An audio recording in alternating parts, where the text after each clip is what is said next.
Hello, Michael Byrne here. I'm down at the Moorebank Intermodal. I am making this appeal on behalf of the citizens of East Liverpool and the wider region to actually call on Liverpool City Council to support its local citizens who have prepared a case against the latest approvals for the Moorebank Intermodal. Now I'm going to do a circular little walk here to show you the actual development. So bear with me. This will give you some background and I'll give you the more detail a little bit later. So I'm going to, in there behind me, you can see what is Moorebank Precinct East. Okay, there's two parts of the intermodal, both separate developments. But Moorebank Precinct East is already underway and there's nothing much we can do about that. I'm now going to do a circular turn and we'll pick up Moorebank Avenue, which is dissecting the two developments. It carries 20,000 vehicles a day, and it is planned by the developers to reroute it over towards the Wattle Grove neighbourhood to bring noisy traffic and truck traffic much closer to residential areas, which are only 500 or 600 metres away from the nearest location of this development. I'll proceed to go through to see the bush in the background, and that's the bush we're trying to save, but we're not tree huggers.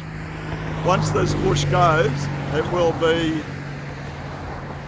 covered with 240 hectares thereabouts. Let's make it 190, take off a few for the riverbanks. There'll be 200 plus hectares of tar and cement and warehouse roofing.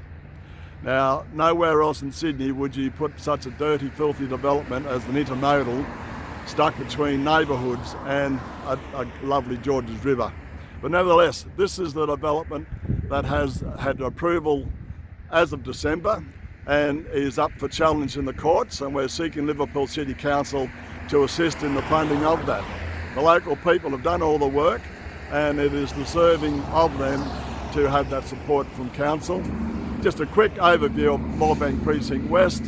It is the creation of the Labor government back in 2007, and it will be filled by 1,600,000 cubic metres of earth to raise the height to 2 to 3 metres higher than what it is today.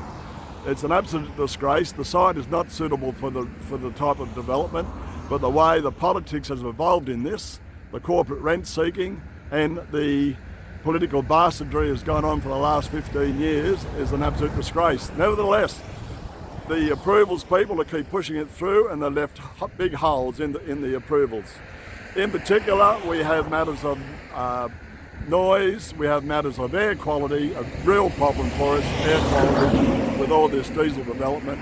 We have the heat island effect, whereby all this roofing will just simply increase the temperatures for the area. But most significantly, in which the court cases will be challenged, is the traffic management. This is a matter of itself, but stands so obvious with the what we call the merge-weave problem at the M5, where over 8,000 vehicles have to merge into traffic to go west while there's traffic weaving out.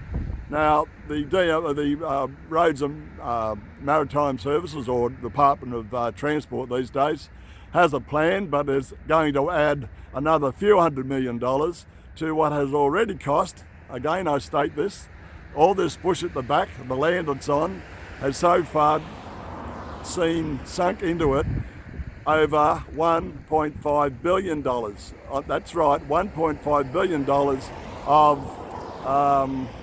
of taxpayer funds. So blokes just pulled up with me or next to me in a kind of an official position. So look, I'll keep going. So look, we are calling on Council to do their bit and to provide services. I'll just hold it here.